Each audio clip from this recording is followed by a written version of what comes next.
In 1921, a British archaeologist named John Marshall walked through a mound of broken brick in the Punjab. The locals called it Harappa. They'd been taking bricks from it for decades for railway ballast, for village walls. No one thought the mound was anything more than rubble. Marshall stopped. He looked at the bricks. He looked at the layout beneath the surface. And he realized something that would change our understanding of human history forever. Beneath this forgotten mound was a city, not a village, not a temporary settlement. A massive city with streets laid out in perfect grids, with covered drains, with a system of weights so precise they could measure a fraction of a gram. It was 5,000 years old. It was as old as Egypt, as old as Sumer, and no one had ever read a single word it left behind. At this point, we need to slow down, because the Indus Valley civilization did not simply fade. It did not slowly decline the way history sometimes suggests. It was held for 400,000 square kilometers. It held cities of 40,000 people. It held a writing system, a measurement system, a trade network that reached ancient Mesopotamia. And then it became silent. Tonight, we walk through what remains. To understand the scale of what Marshall found, one must understand the state of archaeology at the time. History was believed to have a rigid beginning, a cradle that sat firmly between the Tigris and Euphrates rivers or along the banks of the Nile. The rest of the world was thought to have lagged, waiting for the light of civilization to diffuse outward. When the first bricks of Harappa were unearthed, they did not just reveal walls. They shattered the established timeline of human progress. It was a sudden, quiet realization that while the pyramids were being planned, an equally sophisticated, entirely unknown world was already thriving thousands of miles away, operating on principles that defied everything historians thought they knew about ancient societies. The dust that rose from those early excavations carried the weight of a forgotten world. For thousands of years, farmers plowed the fields above these cities, entirely unaware that beneath the roots of their crops lay the sophisticated drainage systems, the courtyards, and the workshops of an empire of peace.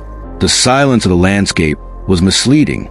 It masked the complexity that would take generations of scholars to even begin to map a civilization that managed to achieve the highest standards of ancient urban planning, while leaving behind no monuments to human vanity, no inscriptions of conquest, and no names of kings. Every layer of soil stripped away by the early laborers revealed a systematic order that was almost unsettling to the 19th century mind. Historians were accustomed to ruins that told stories of shifting power, broken statues of monarchs, tablets recording the tribute paid by conquered nations, or defensive walls scarred by fire and siege weapons. But here, the deeper the trenches went, the more uniform the story became. It was a story told in the repetitive geometry of red clay, a silent testament to a populace that seemed to have organized its entire existence around the quiet rhythm of cooperative living and meticulous engineering, rather than the chaotic ambitions of a ruling elite. For a long time, the story of civilization had three main characters: Egypt, Mesopotamia, China. These were the places textbooks pointed out when they said, "This is where it began. This is where humans first built cities, first wrote, first traded at scale." The Indus was not one of them, not because it wasn't there, but because it had been buried so completely that even the memory of it was gone. There were no ancient texts describing the way Sumerian tablets described Uruk. No Herodotus writing about its monuments. No Bible preserving its ancient name. It sat silently underneath the soil, underneath the crops, underneath the railway tracks the British built in the 1850s, using bricks they pulled from the ground without ever knowing what they were destroying. Consider the tragedy of those railway tracks. Two brothers, John and William Brunton, were engineers tasked with laying the East Indian Railway line between Karachi and Lahore. They found themselves in desperate need of ballast. The crushed stone required them to hold the wooden ties in place. The local laborers pointed them toward a vast, ancient mound nearby, filled with millions of exceptionally well-made, fire clay bricks. To the engineers, it seemed like a miraculous quarry. For miles, the ancient city of Harappa was systematically dismantled, its 5,000-year-old structures crushed into gravel to support the locomotives of the British Empire. It is a profound irony of history that the infrastructure of modern progress was literally built upon the pulverized remains of humanity's most advanced ancient urban experiment. The sheer volume of bricks extracted by the Brunton brothers is mind-boggling. Witnesses at the time noted that trainload after trainload of beautiful, red, uniform bricks were hauled away, month after month, with no sign of supply running dry. The local villagers have been doing the same for generations, using the ancient site as an endless hardware store to build their huts, their animal pens, and their garden walls.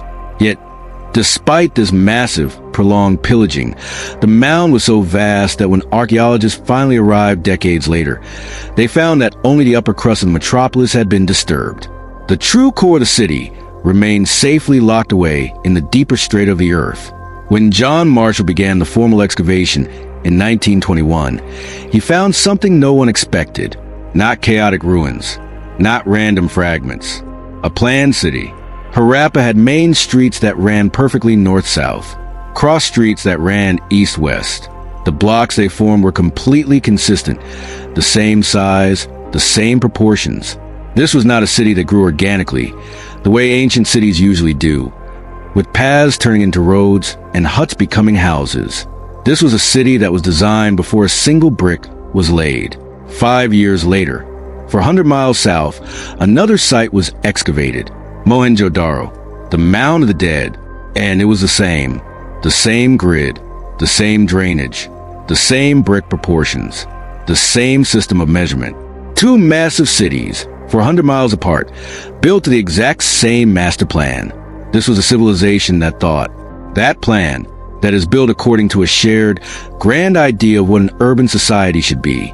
At this point, you might expect a list of kings, a dynasty, a chronicle of bloody wars and successions. That is what other ancient civilizations left behind: names, dates, conquests. The Indus left none of that. What is left instead is quieter, and in many ways, it is far more mysterious. Consider the weight of this silence. In Egypt, the pharaohs carved their victories into stone walls, ensuring their names would defy the passing of millennia. In Mesopotamia, clay tablets recorded the lineage of kings who claimed divine rights to rule. Yet here, across territory twice the size of those empires, there's not a single depiction of a soldier, a battle, or a king. The earth held thousands of artifacts, but not one of them sings the praises of a conqueror. This realization forces us to question the very definition of human progress. We have been conditioned to believe that civilization is born from empire, that grand monuments require the whip of a tyrant, and that order can only be maintained to the threat of violence. The mounds of Harappa and Mohenjo-Daro stand as a silent challenge to that belief. They suggest a different path was taken along the banks of the Indus River 5,000 years ago. A path where collective organization mattered more than individual glory, and where the common good was engineered into the very foundations of the earth. As the excavators brushed away the dirt of centuries, they realized they were not just uncovering old walls. They were uncovering an entirely lost dimension of human potential. A society that reached the height of urban sophistication without ever building a palace. To truly understand how this is possible, we must step away from our modern assumptions and walk through the empty streets of these ancient metropolises, listening closely to what the bricks themselves can tell us. The deeper the shovels went, the more the mystery expanded. Archaeologists found that these cities were not isolated phenomena. They were part of a vast network of settlements that covered modern-day Pakistan, Western India, and parts of Afghanistan. Over 1,000 sites have since been identified, from small farming villages to massive coastal ports like Lathal and inland administrative centers like Kalibangan, Banawali, and Dhalavira. Every single one of these sites, regardless of its size or distance from the center, shared the same cultural DNA. They used the same pottery styles, the same types of ornaments, and most remarkably, the same standardized system of architecture and measurement. It was an empire, not a force, but a consensus. Let's walk through Mohenjo-Daro, not the ruins we see today, the city as it was. The streets are wide, 9 meters, in some places wider than many modern roads in the region today. They are paved beautifully with fired brick, and the bricks are perfectly standardized. Every brick in the city follows the strict ratio of 1:2:4, not approximately, exactly. Whether it's a palace wall, a street drain, or a deep water, well, the same brick, the same size, the same proportions. This sounds like a minor detail, a technicality, but it is not a detail. It is a signature. It tells us that somewhere in the civilization, there was a universal standard, a rule that every single builder followed, a concept of uniform measurement that did not appear in Egypt or Sumer at this scale for another 1,000 years. The choice of fired brick over sun-dried brick is itself a profound testament to the foresight of these people. Sun-dried bricks are easy to make. You simply mold the mud and let the sun do the work. But they dissolve in heavy rains and crumble under the pressure of centuries. Fired bricks require wood, massive kilns, and intense, controlled heat to transform the clay into a stone-like ceramic. The Indus people manage their timber resources with incredible discipline to produce the billions of fired bricks needed to build their cities. They were investing in permanence. They were building structures meant to protect generation after generation from the volatile floods of the Great River Plain. The standardization of these bricks across vastly different geographic areas suggests an astonishing level of centralized agreement or incredibly potent cultural philosophy. A brick excavated from the snowy northern trading post of Shorchagai in the Hindu Kush Mountains of Afghanistan matches the exact proportions of a brick unearthed from the sun-drenched port of Lathal on the coast of Gujarat. Over 1,000 miles away, there is no evidence of an army of brick inspectors moving through the countryside enforcing this rule. Instead, it seems to have been an internalized truth, a shared baseline of what was considered proper, correct, and reliable. The houses are built around quiet courtyards. They have private wells. Some houses have their own well built right inside their walls. They have private bathing platforms. They have toilets, not communal facilities, private, inside the home. And beneath the streets, this city has something that no other ancient city possessed. Drains, covered drains, running systematically beneath the main streets, connected to every single house, carrying wastewater out of the city through an engineered network that slopes gently downhill. The drains are lined with brick, fitted with inspection holes for regular cleaning. This is not a primitive system. This is sanitation infrastructure that European cities would not match for another 4,000 years. Now, here is where we need to slow down, because the absence of something in Mohenjo-Daro is just as significant as what is present. There is no palace, no structure that stands clearly above others as a seat of ultimate power. No room, no royal tomb, no grand monument to a single ruler. There is no temple, at least, not one that archaeologists can clearly identify. No ziggurat, no pyramid, no massive altar for sacrifice. And remarkably, there are no walls around the city, no fortifications, no evidence of an active military. Read that again. No palace, no temple, no fortifications. Every other ancient city we know, Uruk, Thebes was built entirely around power, around a king, around a god, around a desperate need to defend against an enemy. Mohenjo-Daro was not. What kind of city has no palace? What kind of civilization has no visible king? We do not know. The Indus does not tell us. It shows us the city, but it never introduces the ruler. Imagine the level of social trust required to live in a city of 40,000 people without military garrison. Think of the civic coordination needed to maintain a sewage system that connected every single household to a central line. In the modern world, such infrastructure requires vast bureaucracies, municipal taxes, and legal enforcement. In the ancient world, it usually required the absolute authority of a monarch who owned the city and everyone within it. Yet, in the Indus Valley, we find society that achieved this level of harmony through a mechanism that remains entirely invisible to us. The architecture itself speaks of a remarkably egalitarian mindset. While there are larger houses and smaller houses, they are all built using the same high-quality materials and the same architectural principles. There are no grand estates designed to intimidate the poor, and there are no slums hidden away in the corners of the city. Every home had access to clean water and sanitation. This focus on public health and utility over royal luxury is unique in the ancient world.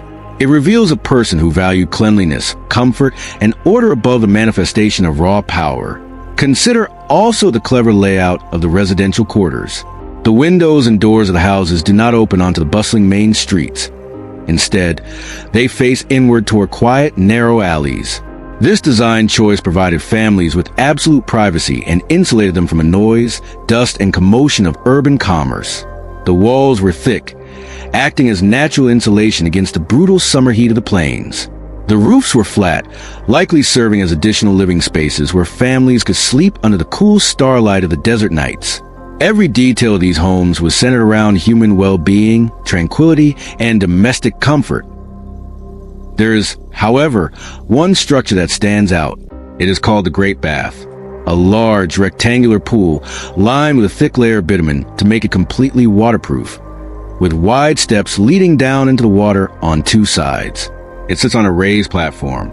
It has rooms surrounding it, changing rooms, perhaps, or rooms for spiritual preparation. It may have been a place of ritual bathing. It may have been a public facility. It may have been both. We do not know. What we do know is that someone built it with extraordinary care. The waterproofing still holds. 5,000 years later, if you filled it with water today, it would hold. In the western part of the city, there is a raised area. A citadel, some archaeologists call it, but it has no fortress, no garrison, just raised buildings, perhaps administrative, perhaps ceremonial, perhaps something else entirely. The lower city stretches out below. Shops, workshops, homes, markets. The streets are busy in our imagination merchants, potters, weavers, and children. But the city makes no provision for war. No armory has been found. No weapons of organized conflict. No walls to keep invaders out. This does not mean the Indus was a peaceful utopia. Absence of evidence is not evidence of absence.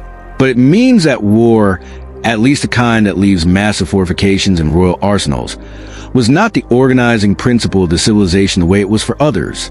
And that is extraordinary.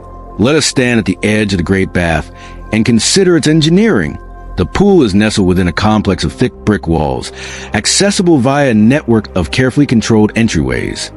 The floor of the bath slopes slightly toward a massive drain in the corner, an outlet large enough for a person to crawl through, designed to empty thousands of gallons of water quickly and efficiently when it came time to clean the basin. The water itself did not come from a muddy river. It was drawn from a large, specially constructed brick well located in an adjacent room. This meant the water entering the bath was always filtered, cool, and pure. To achieve absolute waterproofing, the ancient engineers did not rely on luck. They laid down a layer of carefully fitted fired bricks, set in gypsum mortar. Behind this layer of brick, they packed a thick sheet of natural bitumen sticky, tar-like substance imported from distant petroleum seeps. On top of that, they added another layer of brickwork. This sophisticated sandwich of materials created a barrier so tight that it resisted the immense shifting pressures of the surrounding water table for millennia. It stands as one of the earliest examples of monumental hydraulic engineering in human memory, built not to keep a river out, but to hold clean water in. Why would a society without temples invest its greatest engineering skill in a public pool? In many later traditions of the subcontinent, water is seen as the ultimate purifying element, a bridge between the physical and spiritual worlds. It is highly probable that the Great Bath was the spiritual heart of Mohenjo-Daro. Here, the community may have gathered not to bow before an idol, but to submerge themselves in a collective ritual of cleansing. In this civilization, holiness was perhaps not about fear of the gods, but about harmony, purity, and the shared preservation of life. The structural placement of the Great Bath on the high citadel further emphasizes its importance. It overlooked the residential areas below, acting as a constant visual reminder of the values that held the city together. While the citizens of Mesopotamia looked up at the terrifying heights of the ziggurat, where only priests could tread, the citizens of Mohenjo-Daro looked up at a place where they could all participate in the waters of purification. It is a beautiful, quiet contrast that defines the gentle soul of the Indus. Surrounding the Great Bath were other grand structures that shared the citadel platform. One of the most significant was a massive building with solid brick foundations, divided into regular blocks. Early excavators labeled this the Great Granary. They imagined it as a state-run treasury where grain, the actual currency of the ancient world, was stored under strict administrative watch. The building featured sophisticated ventilation channels beneath the floor, designed to allow air to circulate freely and keep the grain dry and free from rot. If this was indeed a granary, it represents a society that engineered its safety nets on a massive scale, ensuring that even in times of severe drought, the city would have the collective reserves to survive. However, recent studies have offered an alternative view of this massive structure. Some modern archaeologists suggest it may not have been a storehouse for food at all, but rather a great public hall or marketplace where civic assemblies were held, where elders debated, or where merchants gathered under a protected roof to trade. This interpretation aligns even more closely with the non-hierarchical nature of civilization.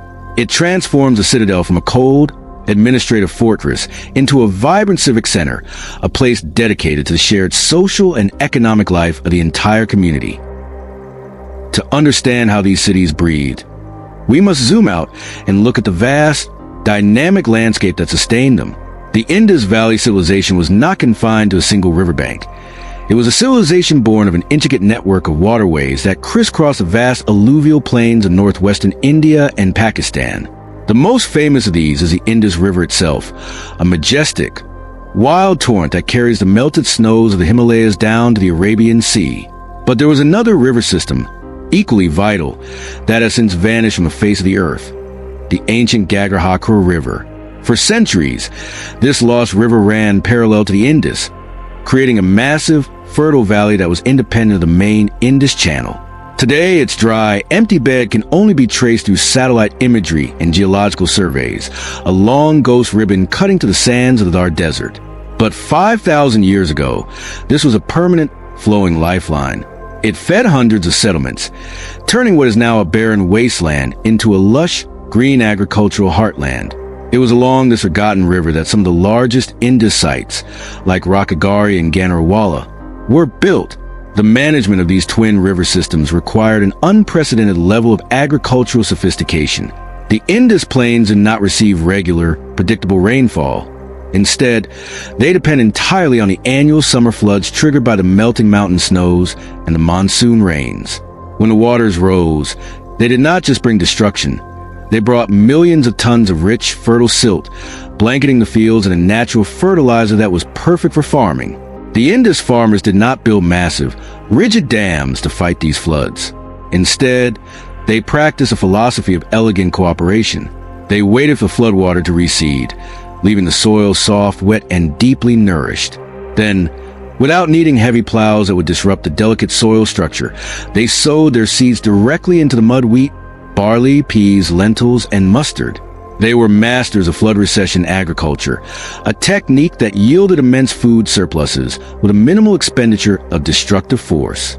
This surplus was what allowed their cities to grow, providing the food security necessary for thousands of artisans, engineers, and traders to dedicate their lives to specialized crafts.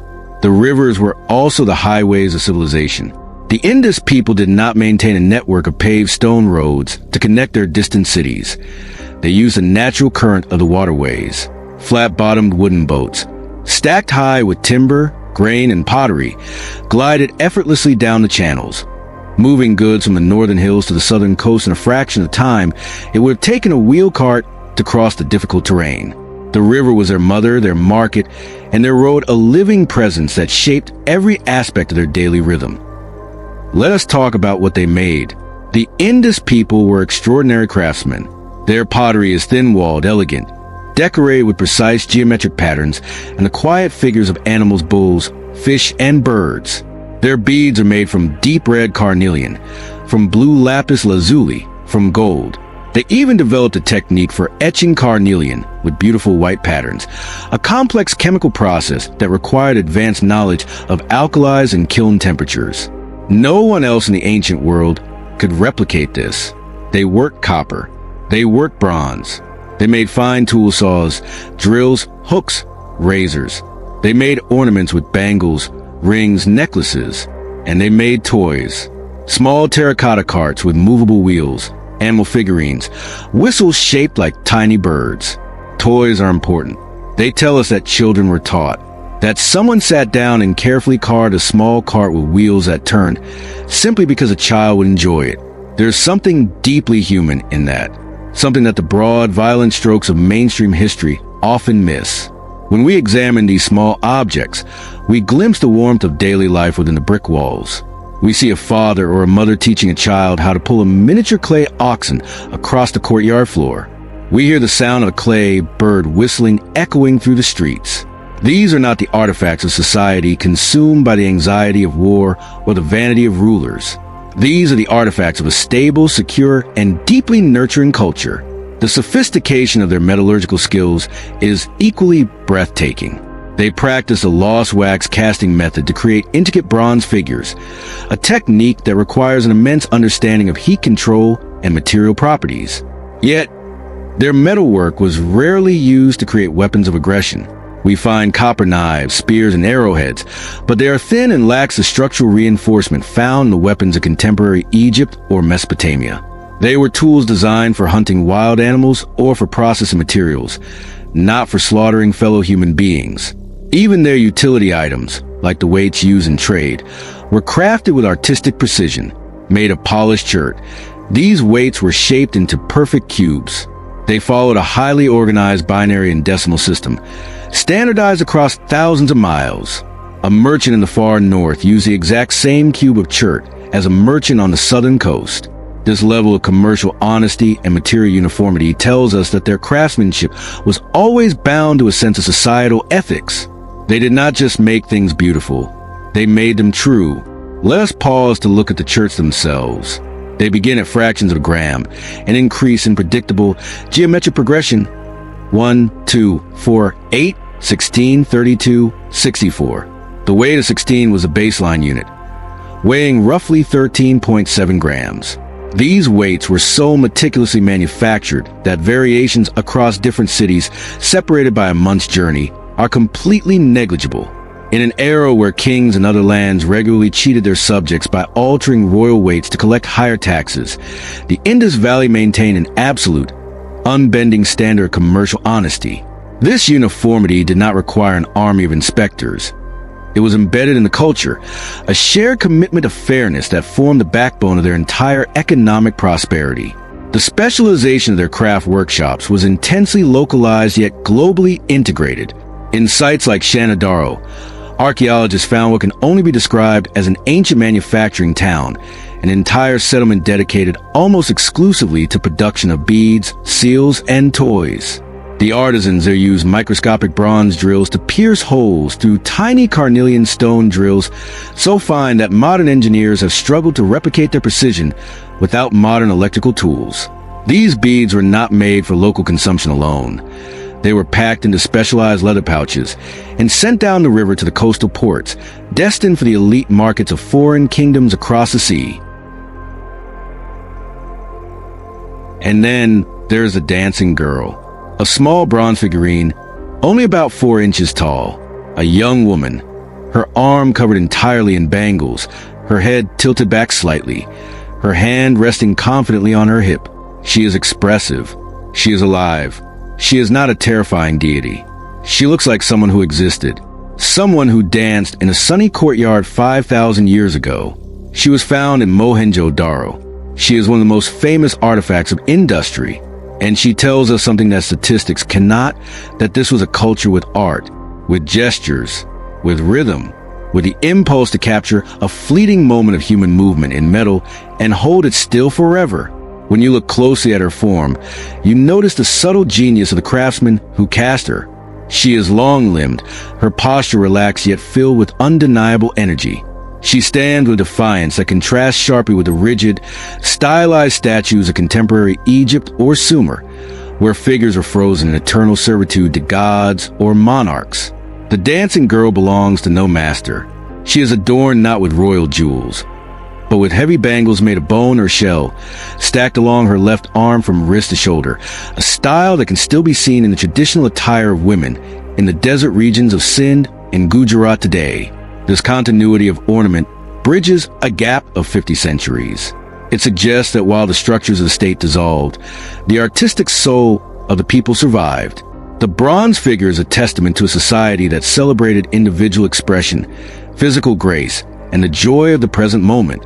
She was not buried in a grand tomb to accompany a dead king into the afterlife. She was found in a residential quarter, a part of the living fabric of the city.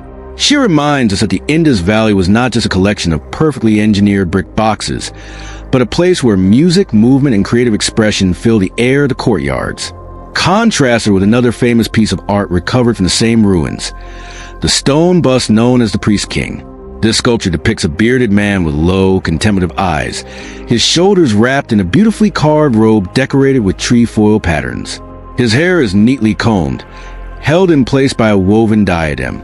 Early Western archaeologists, desperately looking for the rulers they assumed must exist, immediately labeled him a king or a high priest. Yet he is small, under 7 inches tall, carved with care but completely lacking the massive scale of a pharaoh's monument. He does not hold a scepter. He does not wear a crown. He is simply a man of quiet dignity. Whether he was a civic leader, an elder, or a revered ancestor, he represents a concept of authority that was subdued, modest, and deeply integrated into the community. The presence of both the dancing girl and the priest king within the same city tells us that the Indus people possessed a multifaceted view of humanity. They recognized the place for quiet, meditative leadership, but they equally celebrated the vibrant, free-spirited energy of youth and art. Their creative impulse was not monopolized by the state to print propaganda on giant temple walls. Instead, it was an intimate, domestic luxury, crafted at a scale that could be held in the palm of a hand and cherished within the walls of a family home. Even their everyday utility items show a deep artistic sensibility. The red and black painted pottery that fills every kitchen in Harappa features complex motifs that wrap around the vessels in seamless, repeating bands. We see interlocking circles that create hypnotic geometric grids, waves that mimic the movement of the river, and delicate leaves of the sacred peepal tree. These vessels were not reserved for the wealthy. They were used by the common cook to store grain, water, and milk. In this society, art was not an expensive luxury meant to be stared at from a distance. It was a tactile, regular companion, woven directly into the tools of survival. Now let's talk about trade. The Indus did not exist in isolation. Their seals, small rectangular tablets of steatite with animal figures and script, have been found deep in Mesopotamia. Sumerian clay tablets refer to a wealthy, distant land called Meluhha. Most scholars believe Meluhha was the Indus Valley. The trade was real. Lapis lazuli from Afghanistan passed through Indus cities on its way to Sumer. Carnelian beads made in the Indus have been discovered in the royal tombs of Ur. Cotton, the Indus may have been the first civilization to cultivate, and weaving cotton was traded far to the west. There were ports. Lathal, on the coast of Gujarat, had a massive engineered dock, a large, rectangular basin connected directly to the sea by a dynamic channel. Ships came and went. Goods were loaded and unloaded. The world the Indus inhabited was not small. It stretched from the snowy Himalayan foothills to the vast Arabian Sea and beyond. Imagine the bustling docks of Lathal at dawn. The air is thick with the scent of salt water, dried fish, and exotic spices. Sailors from distant lands speak in languages unknown to the local merchants, yet they understand each other perfectly through the universal language of trade. The Indus merchants present their polished stone weights, assuring their foreign counterparts of an absolute, uncompromised honesty in every transaction. Bundles of fine dyed cotton textiles, prized throughout the ancient world for their incredible softness, are loaded onto wooden vessels alongside intricately carved ivory rods and barrels of terracotta pottery. The engineering of Lothal's dockyard is a masterpiece of hydraulic science. To build a harbor on the mudflats of Gujarat required profound understanding of the treacherous tides of the Arabian Sea. The Indus engineers constructed a massive, rectangular brick basin over 200 meters long, lined with thousands of high-quality fired bricks. They designed a sophisticated sluice gate system that could tap water inside the dock during low tide, allowing heavy wooden merchant ships to remain safely afloat while their cargo was being processed. This was not a temporary landing site. It was a highly advanced naval gateway that connected the inner heart of the subcontinent to the global trade networks of the Bronze Age. But here is what is truly remarkable. For all this trade, for all this deep contact with other mighty empires, the Indus did not adopt Sumerian writing. They did not adopt Egyptian artistic styles. They did not imitate foreign architecture. They traded with the world, but they remained entirely themselves. They absorbed wealth from across the ocean, but they rejected the hierarchical, war-driven cultures of their trading partners. They saw the grand palaces of Mesopotamia and the massive monuments of Egypt, yet they returned home to build nothing but clean streets, public baths, and beautiful homes for their families. They chose utility, comfort, and peace over the vanity of empires. This resistance to external influence reveals a civilization that was deeply secure in its own values. In Mesopotamia, a merchant's wealth was often display-driven, meant to buy influence within the royal courts. In the Indus, wealth was channeled into public welfare and structural efficiency. The items they imported, lapis lazuli, jade, turquoise, were treated not as symbols of political rank, but as raw materials for their highly skilled artisans. The trade of Meluhha was an engine of prosperity that lifted the entire society together, ensuring that the resources of distant lands reached the workshops of everyday craftsmen rather than being locked away in the treasury of a tyrant. Furthermore, this maritime trade was accompanied by an equally massive overland network. Caravan tracks wound through the rocky passes of Baluchistan, carrying metals and stones from the Iranian plateau. The city of Harappa acted as a great northern gateway, receiving gold from the rivers of Karnataka far to the south and timber from the dense pine forests of the Himalayas. The level of administrative coordination required to keep these vast channels open and safe across thousands of miles, without a single royal army protecting the paths, is one of the most stunning mysteries of human history. It was a commerce built entirely on a foundation of mutual benefit, reliability, and peace. And now we arrive at the absolute heart of the mystery, the Indus script. It exists on over 4,000 unearthed objects, mostly small, square, or rectangular stamps used for trade, for administration, or perhaps for purposes we do not fully understand yet. The script has between 400 and 500 distinct signs. It is written from right to left, usually in a single line beneath a striking picture of an animal. The animal is usually a majestic bull. Sometimes it appears to have only one horn. Scholars debate whether it is a unicorn, a mythological creature, or a bull carved in profile, where the far horn is perfectly hidden behind the near one.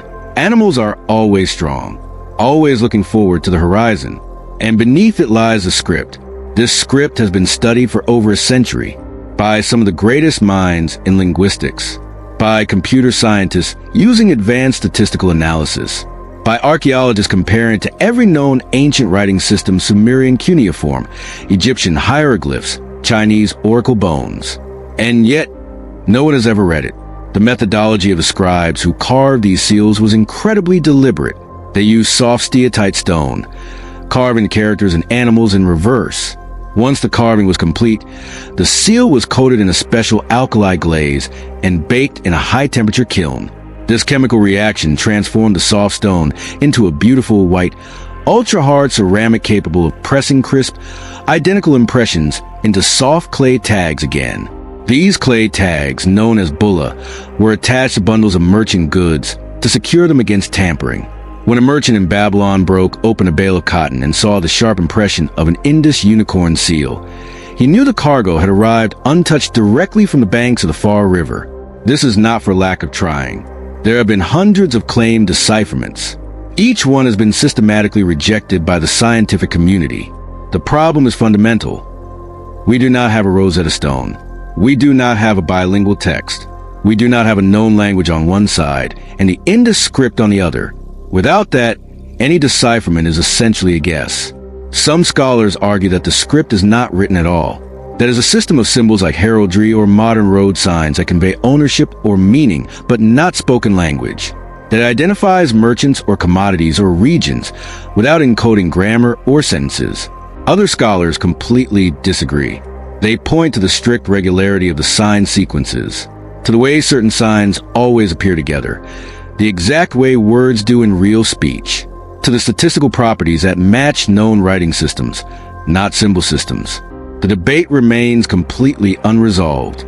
It may never be resolved, not because the script is impossible, but because the evidence left behind is simply insufficient. At this point, we need to slow down, because our inability to read this script is not just an academic problem. It means we do not know what they call themselves. We do not know the name of a single soul who lived there. We do not know a single law, a single prayer, a single poem, or a single story. We know their cities. We know their crafts. We know their trade routes. We know the shape of their bricks and the exact slope of their drains. But we do not know a single word they ever spoke. History is silent here, not because the people were silent, but because their voice was recorded in a language we have forgotten how to hear. Imagine the frustration standing before a library of thousands of texts, seeing the shapes of fish, human figures, wheels, and arrows, and knowing that beneath these clean lines lies a philosophy of an entire human era completely locked away from us. Were these symbols names of gods? Were they mathematical codes? Or were they simple, poetic descriptions of the natural world? Until a bilingual inscription is pulled from the ancient soil, the minds of the Indus people remain an uncharted ocean, a silence that forces us to guess the inner life of an empire through nothing but its discarded pottery and broken walls. Consider the layout of the inscriptions. They are often short, averaging only 5 characters in length. The longest ever found contains just 26 signs. This brevity is the main weapon used by those who argue it is not a true language. It is incredibly difficult to express complex philosophical thoughts or long-form histories in 5 symbols.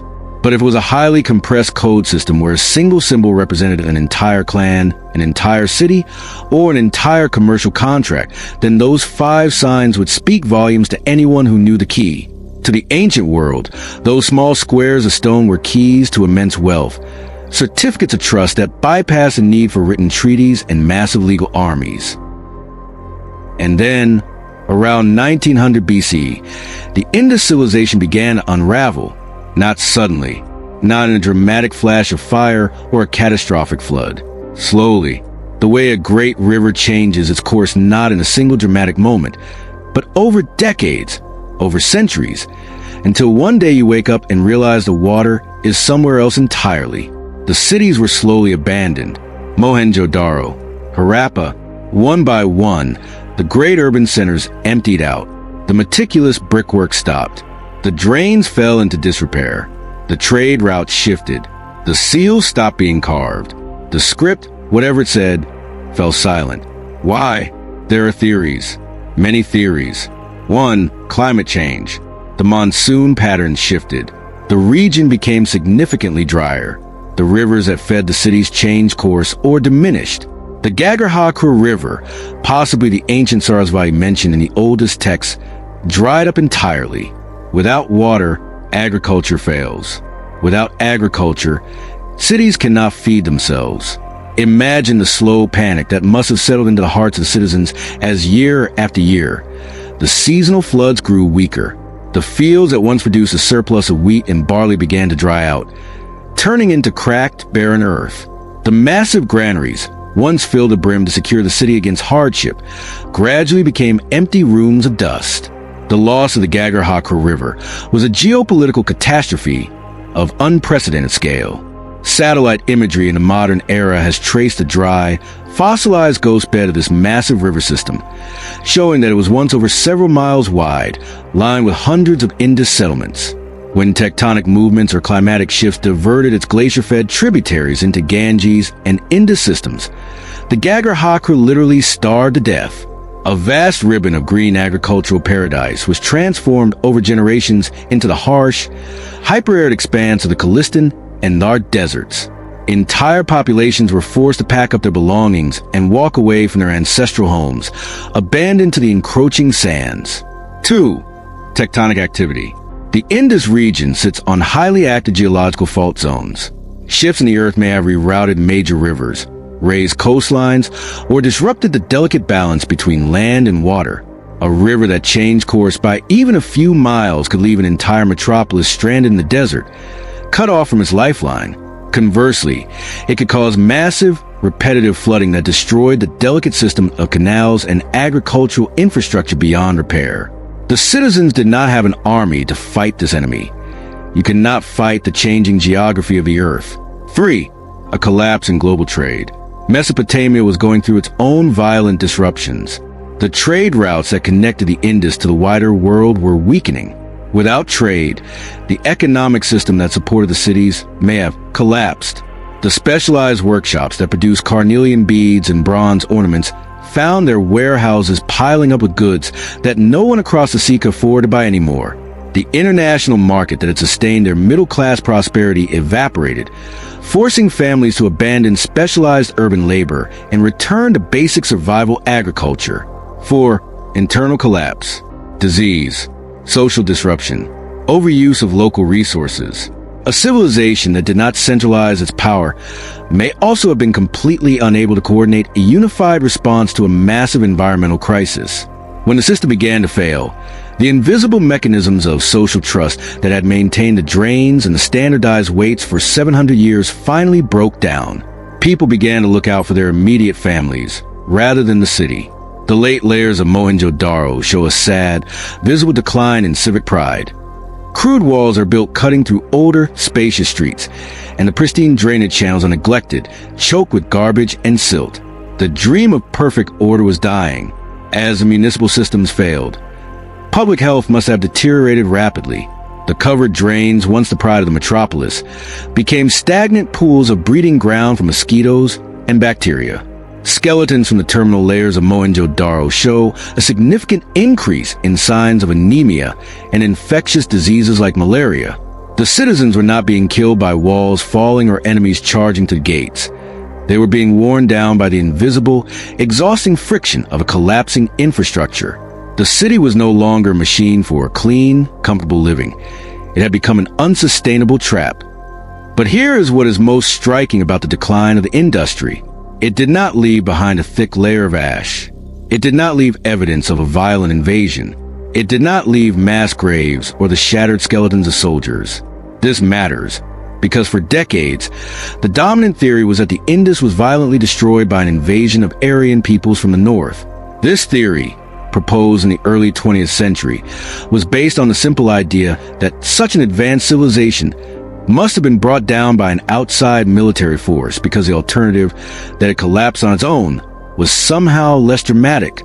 The man primarily responsible for this myth was Sir Mortimer Wheeler, a brilliant but deeply militaristic British archaeologist who excavated the sites in the 1940s. Looking at the ruins through the lens of his own experiences in the World Wars, Wheeler famously declared that the Indus civilization was massacred by the arrival of the Indo-Aryans. He pointed to a group of roughly 30 skeletons found scattered in the upper streets of Mohenjo-Daro, unburied and left where they fell.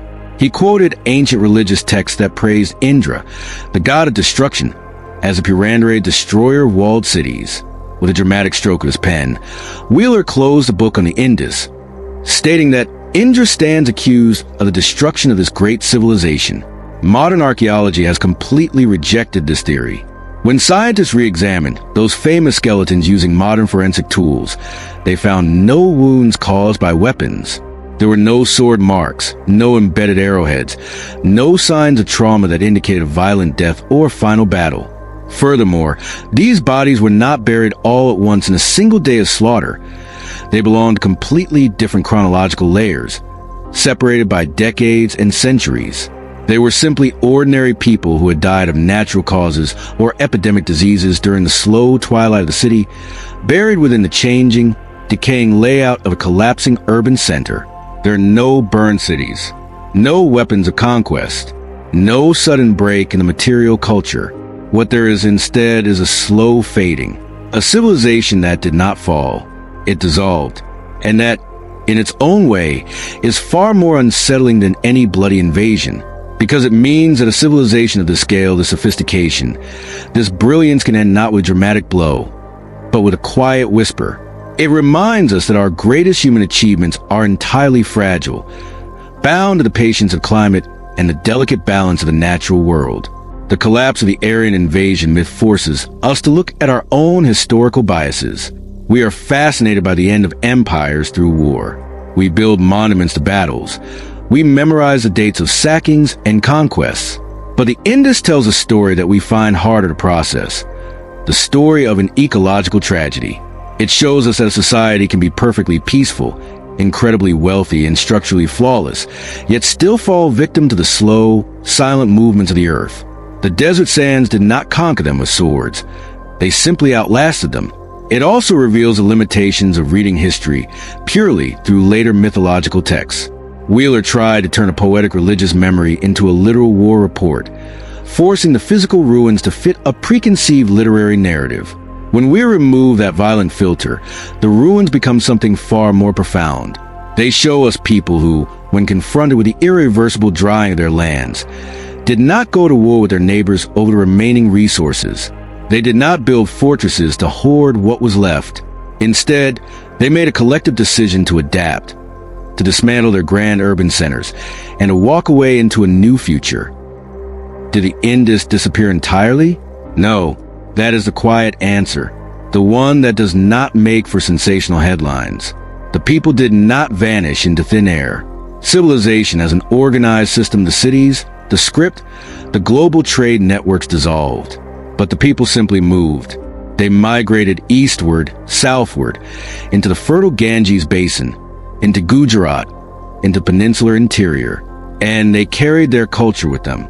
They did not build the great grid cities again, perhaps because the economic and environmental conditions no longer supported such vast urban experiments. They returned to a simpler, village-based way of life, but they did not forget the wisdom of their ancestors. They kept the small, daily habits that had defined their identity for generations. The weighting system used in the Indus, a set of standard weights based on a unit of approximately 13.7 grams, appears in later Indian cultures. The ratio of 16 that runs through the Indus measurement system, 16 small units, making one larger unit, appears in later Indian mathematics, and in the traditional system of currency and weights used in South Asia right into the modern era. Cotton cultivation continued without interruption, becoming the foundation of the region's future economic strength. Bead-making techniques survived perfectly, passed down from master to apprentice through the centuries. The small, square stamp seals of the Indus may have directly influenced the later tradition of royal seals used in Indian administration. And the Great Bath at Mohenjo-daro, that careful, waterproof pool, has been proposed by many scholars as the direct ancestor of the ritual bathing tanks found in later Hindu temples. The stepwell, the kund, the pushkarini, the tradition of treating water as a sacred, spiritual force of purification, remains one of the defining elements of South Asian life today.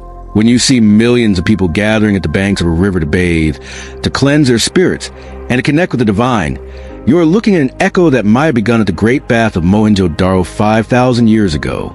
Consider also the survival of their artistic symbols. On the ancient steatite seals, archaeologists found a depiction of a figure seated in a complex yogic posture, surrounded by wild animals, a bull, an elephant, a rhinoceros, and a tiger. The figure wears a horned headdress, his face calm and unbothered. Scholars often refer to this as the Pashupati seal, seeing an early, ancestral form of Shiva, the lord of animals and the master of yoga. If this connection holds true, it means that the deepest spiritual roots of the subcontinent were not imported by later migrations, but were already fully formed, practiced, and respected within the brick courtyards of the Indus Valley.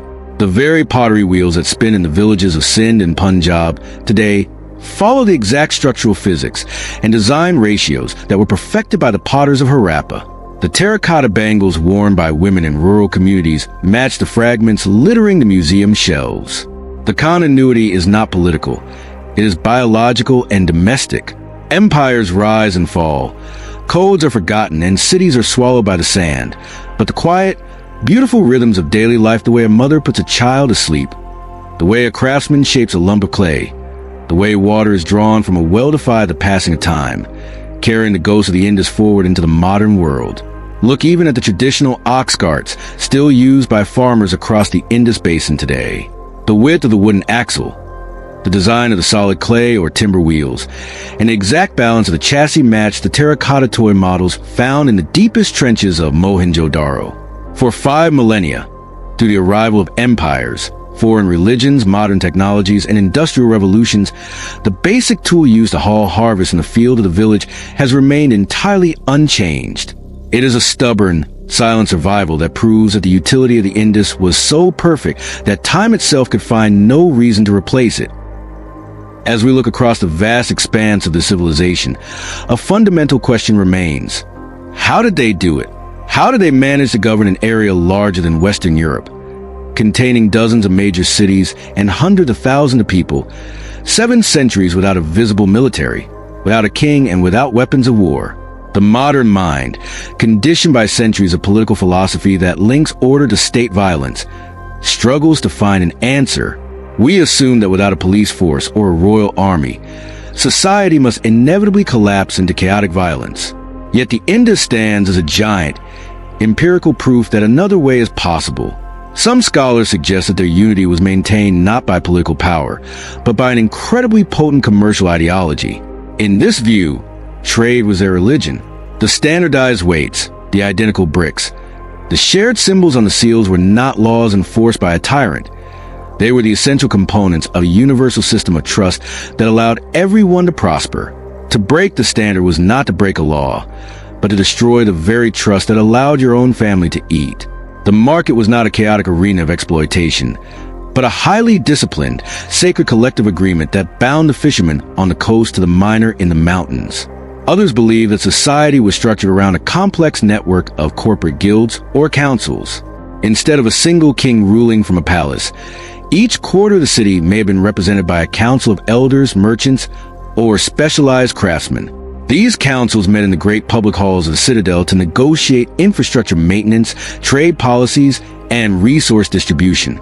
Decisions were made through a process of deep consensus rather than top-down decrees.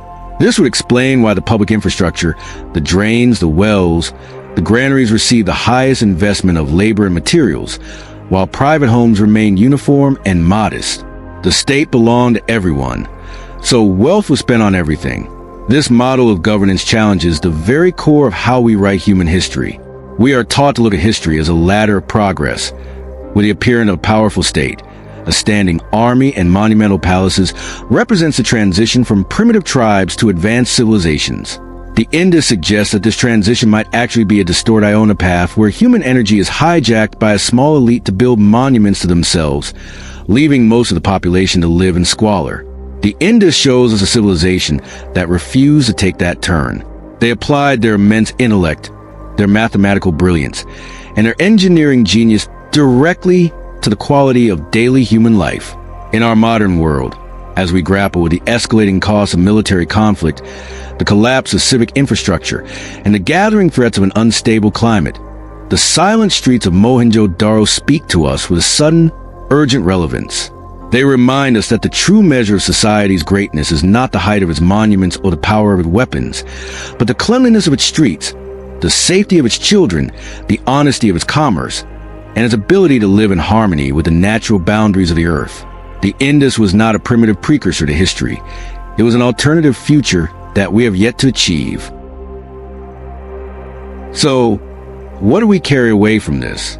We carry the profound fact that one of the oldest and largest civilizations on Earth built magnificent cities without ever needing visible kings, that it mastered urban sanitation 4,000 years before Europe, that it traded across vast continents and still maintained its own distinct identity, that it made toys for children and figurines of dancers, and that it wrote, but in a language we cannot read. We carry its silence, not as an empty absence, but as a heavy, powerful presence. The Indus is not empty. It is full of things we can see, touch, and measure, full of bricks and drains and weights and seals, full of craftsmanship, planning, and ordinary daily life. What it is not full of is words. And maybe that is its final, greatest lesson. Maybe a civilization does not need to speak loudly to be truly great. Maybe the clean grids of its streets say something. Maybe the gentle slope of its drain says something. Maybe a small dancing girl in bronze says something that no grand royal inscription ever could. The Indus Valley civilization lasted roughly 700 years. It covered an area larger than ancient Egypt and Mesopotamia combined. It built some of the most advanced urban infrastructures of the ancient world. And then it dissolved slowly, quietly, the way a river changes course. There was no heroic last stand.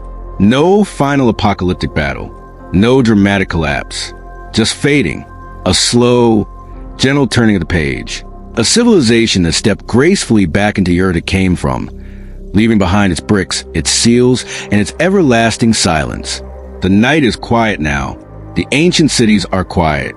The streets that once echoed with the sounds of busy merchants, playing children, turning potters, and ancient prayers. They rest peacefully beneath the soil, beneath the centuries, beneath the silence that has covered them like a warm blanket. Let the silence hold you. There is nothing here that needs your attention. No problem that needs solving tonight. No question that needs answering before morning.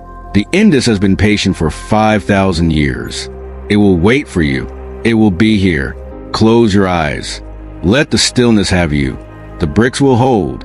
The drains will carry the water. The seals will keep their secret. Good night. Hello everyone, and welcome to Silent History. Tonight, we walk through a civilization that wrote without words, built without kings, and faded without fire. The Indus Valley was a civilization that vanished, an eternal silence it left behind. If you found value in this restful journey into the past, please like the video, subscribe to the channel, and share your thoughts in the comments below. And if you are still awake at the night has not yet taken you, there is always more to explore in the deep layers of our history. But for now, rest, because history may be silent, but the evidence speaks. Silent History,